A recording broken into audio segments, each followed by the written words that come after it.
With just 25 days to go, our next guest says the political standoff could cost the U.S. millions of jobs. Alan Blinder is a former Federal Reserve Vice Chairman, currently a professor at Princeton University, of course, the author of the upcoming book on the financial crisis, After the Music Stopped. Professor, good to have you back. Good morning. Good to be here. Thanks. Good read in the Journal yesterday from you. And as if anybody needed to worry about this more, you invoke Carter. You're talking about 1980 kind of scenarios if, in fact, we go over the cliff. Yeah, I can't stop thinking about that. You had a case in 1980 where Carter invoked, in an anti-inflationary gesture, these credit controls, which economists thought were a terrible idea, but a lot of political people were telling him were a great thing to do. If you actually looked at what they did numerically, it doesn't look that great, but they shattered confidence, people put away their credit cards, and the economy just tanked. So that is your main point here, is that even though we are being faced now with more people who say, let's go over this cliff, you say that back then policymakers grossly underestimated the psychological impact. It's your sense that if, in fact, this happens, that consumers will be more willing to shut their wallets than we think.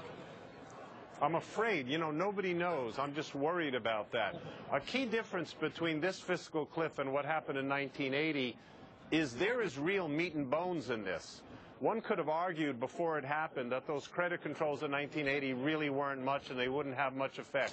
Nobody really thinks that if you knock 4% out of GDP growth in a single year or a year and a half or something like that, that's not a big deal for the economy. Everybody recognizes that it is. Yeah. We keep hearing from critics that say, look, we get a framework, doesn't solve the long-term problems, it just kicks the can. You're in a position where you're like, you'll take some can kicking at this point, right? Exactly. I mean, look, people like me started talking about this a year ago. I wrote a piece in the Wall Street Journal in March about this. We've known about this forever. Well, not forever, since it started. Yeah. And there's just been frustratingly little action. At this point, I don't think they have the time to do a full deal, and that's why they need to kick some cans. Yeah. You say reaching a grand bargain within weeks is a nice dream, probably just that. We are beginning to hear from some congressmen, LaTourette, for instance, from Ohio, in his words, saying that there's a growing sense that the president, in his words, has won this round. Do you think that's how it's shaping up? I think so. I think he's got a much stronger bargaining position. Look, he put out an offer that was way off where he knew Republicans would be, prepared to come back on it. But that was a sense of the strength that he thought he had in this position. And similarly, you just had that little snippet from Tim Geithner saying we're prepared to go off the cliff if we need to. They don't want to go off the cliff, of course, but they feel they're in a very strong position.